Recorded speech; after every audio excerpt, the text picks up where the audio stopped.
Shalom, shalom, mes bien-aimés de le Seigneur, les fils et les filles du royaume. Encore et encore votre chaîne, Rassemblement des Saints, entre parenthèses, fils des apôtres, Makambo Yangananzam. Bien-aimés de le Seigneur, comme on a toujours l'habitude de le dire, bien-aimés, abonnez-vous massivement à la chaîne, en mesure de partager les liens. Car cette chaîne a été conçue uniquement pour élever le Seigneur de gloire. Le Seigneur de gloire, c'est pas Kimbang. Le Seigneur de gloire, c'est Jésus de Nazareth. Le champion des champions. Le maître de l'univers. Yemoda comme ça, biso le lungo tozali. Bolingone kalikola ma vie na biso. Oh, bien-aimé, abonnez-vous massivement, abonnez-vous massivement. Makambwanga natata.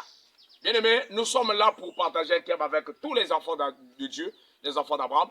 Et le thème est intitulé sur, voilà, les raisonnements. Les raisonnements, c'est une prison. Les raisonnements, c'est une prison. Dans la manière de réfléchir, c'est carrément la prison. Voilà, c'est ça, frère. Ce qui égare les gens aujourd'hui, c'est leur manière de raisonner. C'est leur manière de réfléchir. C'est pourquoi nous devons faire très attention avec ta manière de réfléchir. Bien aimé de le Seigneur. Même sur la terre des vivants, on peut dire qu'un fou, c'est celui qu'on a détruit. Voilà, la bonne manière de réfléchir. La manière par laquelle le fou réfléchit, bien aimé de le Seigneur, ce n'est pas la bonne manière. Voilà pourquoi nous disons que les raisonnements, autrement dit, les manières de raisonner, les manières de réfléchir là, c'est une prison. Faisons extrêmement attention avec la réflexion, avec le raisonnement. Nous ne sommes pas contre le raisonnement. Nous ne sommes pas contre la réflexion. Mais nous devons faire très attention. Parce que tu peux être emprisonné par ta manière de réfléchir. Voilà, frère. Donc, ces choses, bien aimé, nécessitent vraiment une interprétation. Voilà pourquoi le rassemblement des saints, la chaîne rassemblement des saints, fils des apôtres, bien aimé de saints, a été conçue pour parler de ces choses. Afin que nous soyons encore éclairés. Nous soyons encore éclairés. Donc, nous prenons le livre de 2 Corinthiens. On ne peut pas parler de Dieu sans l'écriture, bien aimé de Seigneur.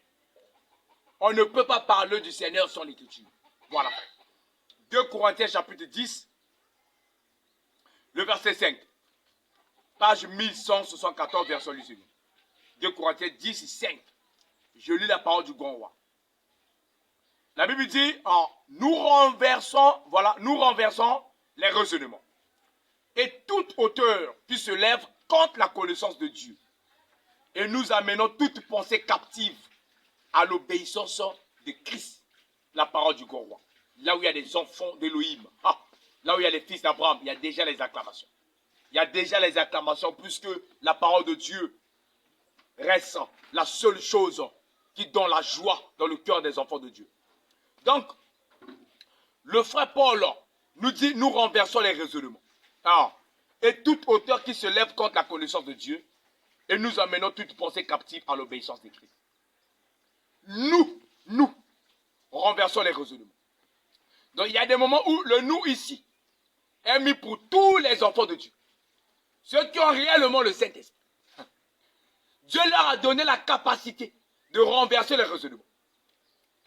Toute pensée qui s'élève contre la connaissance de Dieu. Donc on commence à comprendre, sur la terre des vivants, il y a des raisonnements et il y a des pensées qui se lèvent contre la connaissance de Dieu. Il y a des gens plutôt, excusez-moi, sur la terre, leur réflexion, leur manière de raisonner, contredit carrément la connaissance de Dieu. Quand on parle de la connaissance de Dieu, on fait allusion à l'enseignement de Dieu. Donc, il y a des gens que le diable inspire des raisonnements. Il y a des gens que la chair inspire des raisonnements. Et ces raisonnements-là contredisent. Ces raisonnements-là s'opposent aux enseignements de Dieu. Maintenant, l'apôtre Paul dit, nous renversons ces raisonnements-là. Ça veut dire quoi? La connaissance de Dieu aussi, c'est un raisonnement. La connaissance de Dieu aussi, c'est une réflexion. Voilà, frère. Donc, la connaissance de Dieu aussi, c'est une pensée. Donc, nous comprenons par là que le Seigneur nous a donné sa pensée. Voilà. Nous a donné sa pensée afin que nous marchions sur la terre dignement et dans la sainteté. Maintenant, le diable ou la chair nous communique aussi des pensées qui sont contraires aux pensées que Dieu nous donne afin que nous opposons Nous nous opposons quoi? À la pensée de qui? De Dieu. Voilà, frère. C'est pourquoi nous avons dit que nous devons faire très attention. Extrêmement attention. Au verset 4, on appelle ça les forteresses. C'est-à-dire la prison même des militaires. Les forteresses. Les raisonnements, ce sont des prisons. La manière de réfléchir, ce sont des prisons. Mais nous, avec l'évangile, nous renversons cela. Mais pourquoi, frère, ce n'est que clair? Qui a créé l'homme sur la terre? Posons sûrement la question, qui a créé l'homme? Nous allons entendre des raisonnements. L'homme s'est créé lui-même. Ça, c'est un raisonnement. C'était le phénomène de Big Bang. Ça, c'est un raisonnement. Mais même la personne qui a inventé la théorie de Big Bang, il voit derrière Big Bang une force qui était derrière ça, qui a engendré l'humanité. Mais la force là, c'est quoi? La force là, c'est quoi? On voit derrière lui, derrière le phénomène de Big Bang, une puissance comme dit celui qui a inventé le phénomène de Big Bang. Celui qui a inventé la théorie plutôt de Big Bang. Il dit qu'il y avait une puissance derrière ça, le phénomène là. Mais la puissance, ça s'appelle quoi? La Bible dit que l'évangile, c'est la puissance de Dieu. Pour le salut de quiconque croit. Or, la puissance de Dieu, c'est la parole. Au commencement était la parole était avec Dieu et la parole de Dieu. Maintenant, nous constatons par là, il y a des gens qui disent que le monde a été créé d'elle-même. Et il y a des gens qui disent que l'homme a commencé à être, il y a Rosalie quoi, gorille, sur l'histoire. Tout ça, ce sont des raisonnements. Des raisonnements. Donc, automatiquement, frère, maintenant, lorsqu'on pose la question là à un chrétien, qui a créé l'homme? Il dit c'est le Dieu créateur. Donc, on comprend que le raisonnement du chrétien et le raisonnement des hommes là, il y a une grande différence. Le chrétien sait que c'est Dieu qui lui a créé. Ce n'est que normal. Dieu étant l'auteur de la création, il a communiqué dans l'homme. Il veut que dans l'homme, il doit y avoir plutôt sa pensée à lui. Donc l'homme doit marcher sur la terre tout en ayant quoi? La pensée de Dieu avec lui. Voilà. Maintenant, la chair et l'esprit mauvais communiquent aussi à l'homme les pensées qui sont contraires à la pensée de Dieu. Et automatiquement, l'homme peut faire ce qui est contraire à la parole de Dieu. Voilà pourquoi l'apôtre Paul dit dans Romains chapitre 7, j'entends en moi une loi qui s'oppose contre la loi de mon entendement. En moi, j'ai l'envie de faire le bien, mais je n'ai pas la force. La loi de l'esprit et la loi de la chair, la loi du péché. Donc, automatiquement, les raisonnements retiennent les hommes dans le garement. Dans le garrot. Maintenant, nous qui avons l'évangile, nous renversons cela. Pourquoi? Parce que l'évangile, c'est la pensée de Dieu. L'évangile, c'est la parole de Dieu. La parole de quelqu'un, c'est sa pensée. Donc, nous avons la pensée. Nous raisonnons comme Dieu. Nous les chrétiens, nous raisonnons comme le Seigneur. C'est pourquoi chez nous, les chrétiens, là, en toute chose, nous rendons grâce à Dieu. Nous rendons grâce à Dieu. Parce que nous raisonnons comme le Seigneur. Mais or, le reste du monde qui ne reçoit pas l'évangile, ce sont les esclaves des raisonnements. Ils sont carrément esclaves des raisonnements. D'où, par exemple, les raisonnements. Jésus-Christ a vécu, par exemple, en Afrique. Jésus-Christ était peut-être africain. Hein? Il était 100% africain. Mon frère, si on lui pose ça, par exemple la question, tu as reçu cet enseignement où? Jésus était africain, ok d'accord. Mais il était dans quel pays? Dans quelle ethnie? La personne serait incapable de répondre. Pourquoi? Au fait, il est esclave de ce qu'il pense. Mais même pour défendre ça, là, lui-même, il va étaler son ignorance. Dieu a fait des choses comme ça pour que la personne se ressente coupable de lui-même. Nous voyons des raisonnements, par exemple. Motabana a forme à gorille. Des raisonnements. Donc, si la personne a banane à forme à gorille, ça signifie que les gorilles, ce sont nos ancêtres. Maintenant, pourquoi les gorilles sont restés les gorilles et l'homme est l'homme, actuellement? Pourquoi les gorilles là ne changent pas, ne deviennent pas les personnes? La personne serait incapable de répondre. Là, il est en train d'étaler seulement ses idioties. Tout raisonnement qui s'élève contre la connaissance de la parole de Dieu C'est de l'idiotie pure. C'est de la folie. Et ces gens-là sont toujours incapables de donner même les arguments justes pour prouver leur argument. Ils sont esclaves des raisonnements. Ils ramassent des citations des philosophes pour étaler cela en mesure de s'opposer à la parole de Dieu. Or, la parole de Dieu, c'est la connaissance par excellence. C'est la sagesse par excellence qui dépasse toutes les sagesses. Pourquoi tu refuses de croire à l'évangile? Tu as tes raisonnements. Oh non, c'est le business des pasteurs. Regarde. Donc, la personne refuse de croire à l'évangile parce que pour lui, l'évangile, c'est une business des pasteurs. Mais si on lui pose la question, tu peux nous faire comprendre à quel moment l'apôtre Paul a fait le business avec l'évangile? Timothée, il a fait le business avec l'évangile où? Or, parce que ce monsieur, une fois qu'il a rencontré les faux pasteurs, il a maintenant dans sa tête une réflexion tordue. Un raisonnement qui lui égare. Il devient maintenant esclave de ces raisonnements-là. Je peux parler à l'église, l'évangile c'est le business des pasteurs, je reste pour moi comme ça, l'évangile c'est le business des pasteurs. Maintenant, pour nous qui avons reçu l'évangile, écoutez frère, lorsqu'on voit la multitude de faux docteurs, nous on bénit le Seigneur. On dit Seigneur merci, tu ne manges jamais parce que ta parole ne mange jamais. Tu as dit il y aura une foule de faux docteurs. Donc pour nous c'est l'accomplissement de la prophétie. Maintenant pour toi, la multitude de faux pasteurs, c'est quoi? Juste le commerce des pasteurs, je ne peux pas prier.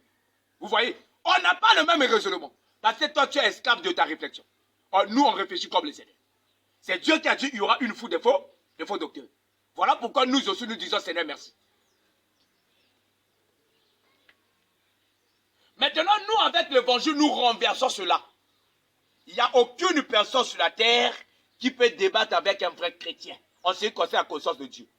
Tu peux nous dépasser par l'autre là, la conjugaison des verbes.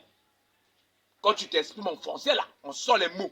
On sait que ça c'est une française peut-être académique. Ah, le monsieur là vraiment il a beaucoup étudié. Hein. Mais toi-même tu vas remarquer, lorsqu'on va rentrer dans la pensée des Écritures là, tu vas constater que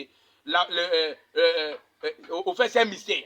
Toi qui maîtrises bien les conjugaisons des verbes, mais tu n'arrives pas à déceler voilà, le mystère de l'écriture. Tout simplement pourquoi? Parce que ces choses-là, ce sont des mystères. Ça dépasse l'intelligence humaine. Ça dépasse la sagesse humaine. Donc automatiquement, ce n'est pas la maîtrise de la conjugaison qui te permettra peut-être de bien déchiffrer les Écritures. Non. Tu peux comprendre le sens des mots, mais pas la pensée de l'Écriture.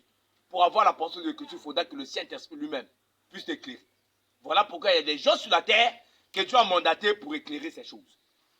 Maintenant, pose-toi la question. Tu n'es pas esclave de tes raisonnements. Pourquoi tu ne crois pas l'évangile? Pourquoi tu n'obéis pas à la sainte doctrine? Regardez ta manière de réfléchir. Mais nous renversons cela. Toute connaissance qui se lève contre la connaissance de Dieu. Tu peux connaître les mathématiques. Tu peux connaître les sciences physiques. Tu peux connaître tout. Mais lorsque tu vas prendre un sujet, tu vas prendre plutôt un sujet en mesure de s'opposer à la parole de Dieu, toi-même tu comprendras que frère, à partir de là, tu deviens esclave de tes raisonnements. De tes raisonnements. Regardez ceux qui ont l'habitude de comparer les versets bibliques. Il est écrit, je vais punir l'iniquité du père jusqu'aux enfants. Dans Ézéchiel, il est écrit, par exemple, si l'âme qui perd, c'est seul qui mourra. Voilà, voilà, voilà. Mais ici, vous voyez, voilà. C'est le genre de raisonnement-là, tu dois rester calme. Tu dois t'approcher à un homme de Dieu. Réellement mandaté, il va t'expliquer ça. Tu vas comprendre que la parole de Dieu a des contextes, des prétextes. Mais ce qui te fait, et lorsque j'ai mes mains années, vont briller. Les ont brillé. Maintenant, nous sommes capables de renverser tout cela. Venez avec vos questions, vos discours, vos histoires même, des livres que vous ramassez, je ne sais pas comment, on menait ça. Qui contredit la parole de Dieu, vous allez remarquer que tout ce que les gens là font, c'est de l'idiotie pure. De l'idiotie pure. Voilà. J'ai suivi un monsieur qui est en train de nier les Écritures. Non, la Bible que vous voyez là, c'est le truc des blancs, etc., etc. Voilà pourquoi même le blanc lui-même, il avait compris. il devait ériger son temple sur la tombe de Pierre. Parce qu'il est écrit, voilà, voilà, voilà. Vous allez remarquer le monsieur là, lorsqu'il est en train de prendre l'exemple peut-être des gens qui ont construit leur temple sur peut-être les cimetières ou la tombe de Pierre, lorsqu'il va ramener ça dans les Écritures, là où il est écrit Pierre, tu es Pierre, sur cette pierre, je bâtis mon église, tu vas comprendre que non, le monsieur là ne connaît rien. Rien. Donc il est en train de mentir quand est-ce que Jésus-Christ avait demandé aux gens de bâtir l'église catholique là où Pierre sera enterré? Est-ce que l'église de Jésus, c'est catholique de Rome? Vous voyez déjà. Mais dans l'église de Corinthe a été bâtie sur la tombe de qui? L'église de Philadelphie. L'église de Jérusalem. Les raisonnements. Les raisonnements. On doit adorer Marie parce que c'est la mère de Jésus. On doit lui aussi adresser la prière. C'est la mère de Jésus. Les raisonnements. Les raisonnements. Les raisonnements. Marie que vous dites qu'on doit adorer Marie. On doit adorer Marie. Marie que vous dites que nous devons l'adorer. Marie a vécu où? Après la mort de Jésus. Lorsque le Seigneur fut crucifié à la croix, Marie était accueillie chez qui? C'est l'apôtre Jean. Mais la première personne à adorer Marie, ça devait être l'apôtre Jean.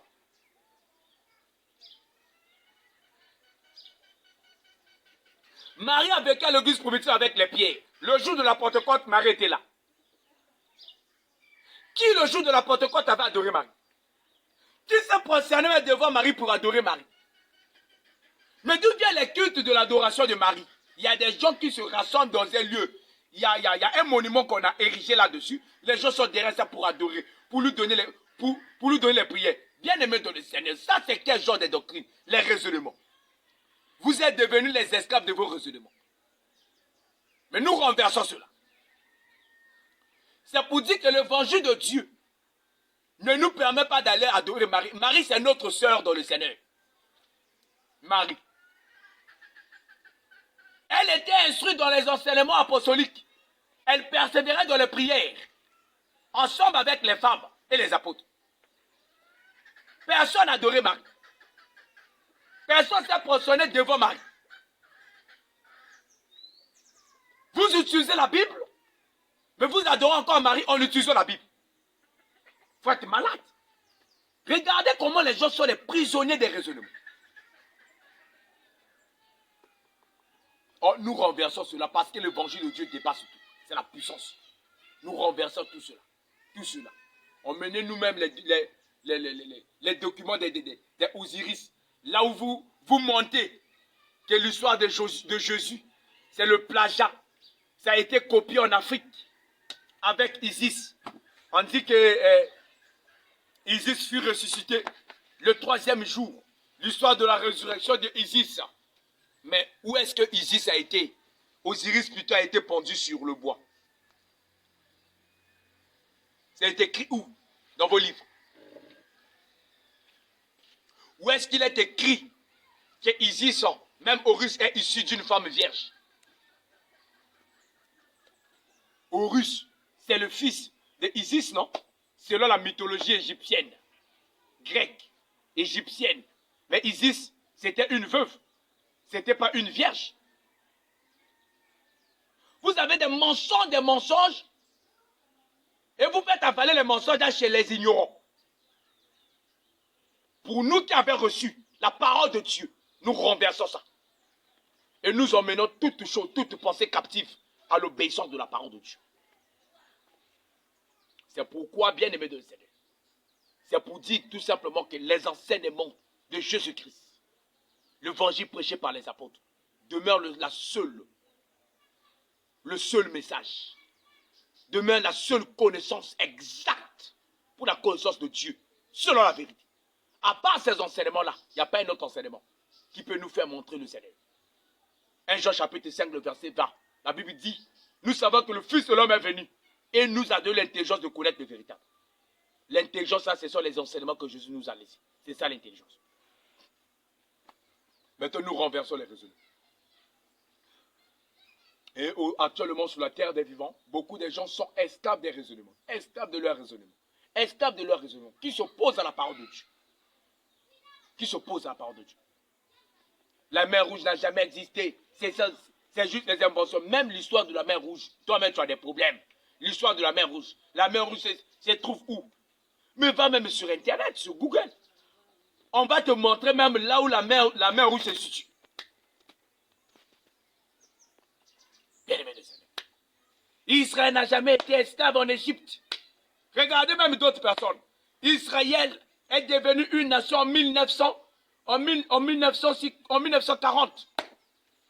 Israël est devenu une nation. C'est-à-dire Israël n'existait pas. Ah, mais comment Israël n'existait pas? Mais elle est devenue une nation selon vous. Parce que par rapport à votre compréhension diabolique et satanique, une nation, c'est un pays où on va reconnaître drapeau nango. Hein? Mboko va reconnaître drapeau nango. Mais vous êtes malade. Si nous prenons le livre de Josué, on parle déjà de la nation d'Israël. Pour Dieu, la nation, ce n'est pas un pays qu'on a reconnu peut-être le drapeau. Ça, c'est votre définition. Vous emmenez des choses lorsque on essaie un peu de voir. Si on vous pose la question, le mot Israël sort d'où? Le mot Israël. Le mot Israël a commencé avec Jacob. Ce n'est pas aussi Jacob qui a imaginé le nom là. C'est Dieu qui lui a donné le nom d'Israël. Celui qui combat avec le Seigneur. Bien-aimé de le Seigneur. Mais qu'est-ce que nous remarquons actuellement? Nous remarquons quoi? Les raisonnements. Plonge les gens toujours dans les égarements. Plonge les gens toujours dans les égarements. Et actuellement, beaucoup de gens sont égarés à cause des raisonnements. Des raisonnements tordus. Ils n'ont plus la confiance à la parole de Dieu. Parce qu'on leur embrouille à tout moment. La Bible a été falsifiée. La Bible a été falsifiée. Qui a falsifié la Bible? Le nom du monsieur qui a falsifié la Bible, il s'appelle comment? Comment? Comment est-ce que la Bible a été falsifiée? Par qui? Et en quelle année? Pendant la conçue de Nicée. Ah, frère! La conçue de Nicée. La conçue de Nicée, la Bible a été falsifiée. Est-ce que à la conçue de Nicée, le débat était focalisé sur la falsification de la Bible? Oui. Donc, même l'historique des choses, l'histoire des conciles de Nicée, vous voulez encore mentir des gens. Au moment où, frère, nous avons même tout avec nous. Même Constantin, avant sa mort, il a accepté, il a cru à une doctrine qui dit que Jésus-Christ est le Fils de Dieu. C'était ça le débat majeur entre la divinité de Jésus-Christ. Mais Constantin, à la fin du temps, il a emboîté la croyance, Jésus-Christ n'est que Fils de Dieu. La croyance d'Arus. Mais vous voulez mentir lesquels? Voilà les choses qui vous égarent, qui vous empêchent de croire à la vérité de la parole. Les conciles de Nicée. Que vous propagez à tout moment là. Pour embrasser ceux qui n'ont pas la connaissance. Il suffit seulement de dire concile de Nicée. La personne commence à trembler. Surtout les gens de l'église de réveil. Leur but d'aller à l'église, c'est seulement aller couper les liens. Ils ne veulent pas chercher à avoir la connaissance. Eux, seulement couper les liens. Couper les liens et le pasteur fait ses démonstrations. Il donne les prémices, les dîmes, le pasteur s'enrichit. Il fait des voyages bêtement, etc., etc. Et ils sont seulement là, ils n'ont pas la connaissance. Tous les jours, ce n'est que les liens. Mais vous êtes aussi esclaves des raisonnements. Les soi-disant églises des réveils. Esclaves des raisonnements, l'église des réveils. Bien-aimés de le Seigneur. Mais avec l'évangile du Seigneur, nous renversons les raisonnements. Donc les raisonnements là changent dès lors que la personne reçoit l'évangile. Et le raisonnement devient pur. Le raisonnement devient authentique. La personne va réfléchir selon le Seigneur. Il va laisser maintenant le raisonnement d'après le monde. Le raisonnement d'après le monde ne sauve personne. Il doit commencer à réfléchir d'après le Seigneur. Comme dit Sarkozy, s'il y a une personne qu'on doit respecter, il y a une personne qu'on doit suivre, le modèle par excellence, c'est Jésus. C'est Jésus. Effectivement, il a raison. Il a raison. C'est Jésus. Lucieux, le maître de l'univers, le patron de la sainte doctrine, C'est lui. Lorsque Jésus-Christ a enseigné, il nous a communiqué sa pensée. Et nous avons maintenant la pensée de Dieu. Maintenant, sortez dans les raisonnements. Côté à chapelet à Kingo, protection, raisonnement. Depuis quand le chapelet peut protéger la personne? Vous qui avez les chapelets dans vos maisons, vous êtes protégés parce que vous avez des chapelets. Regardez les raisonnements. Vous avez des raisonnements tordus. Des raisonnements. Vous êtes esclaves de ces raisonnements-là. L'homme doit réfléchir comme son créateur. Parce que c'est lui qui lui a créé. C'est Dieu. L'homme doit penser comme le Christ. Comme le Christ. Voilà, frère. Mais vous avez encore des pensées bizarres, des pensées diaboliques. Jusqu'alors, tu crois encore à l'eau bénite. Oh, l'eau bénite. Bien-aimé de Seigneur. Regardez les raisonnements que vous en avez. L'eau bénite. On te donne l'eau bénite à l'église. Tu as la confiance à l'eau bénite. On vous donne des bâtons à l'église. Oh, le bâton de Moïse. Regarde les raisonnements. Tu ne peux pas poser la question. Donc Pierre n'était pas apôtre. Pierre n'était pas serviteur de Dieu. Donc Pierre ne connaissait pas le nom bâton de Moïse. Mais il a donné le bâton à qui? As-tu déjà vu dans l'église de Jésus-Christ, là où on donne les bâtons aux gens? Vous, on vous donne les bâtons. On vous donne les bâtons dans les églises, on vous donne les bagues, on vous donne les jus grenadines, ça veut dire que c'est le sang de Jésus. Et vous prenez ça bêtement. Non, bien aimé de Seigneur, sortez dans les raisonnements diaboliques. Confessez la doctrine de notre Seigneur. La parole de Dieu est claire, juste.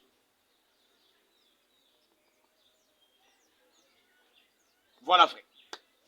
Donc, dans l'ensemble, bien aimé de Seigneur, abonnez-vous massivement à la chaîne et Rassure des Saints en mesure de recevoir les enseignements sur le point de la doctrine.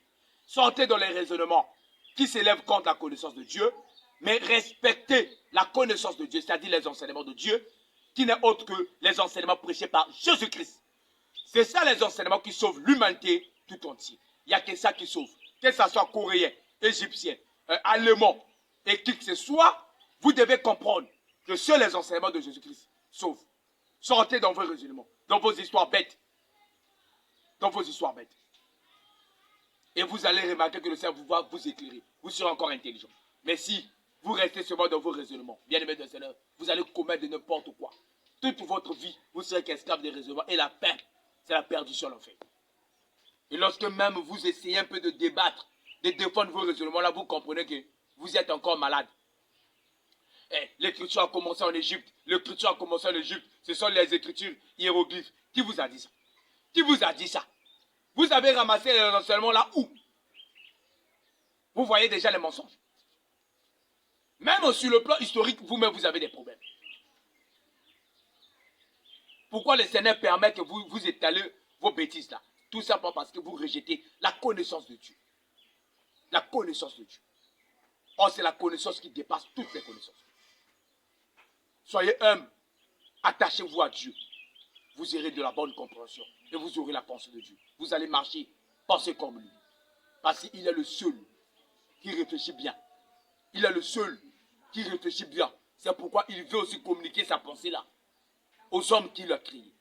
Afin que les hommes puissent penser comme lui. Si l'humanité actuellement souffre parce que les gens ont laissé la pensée de Dieu.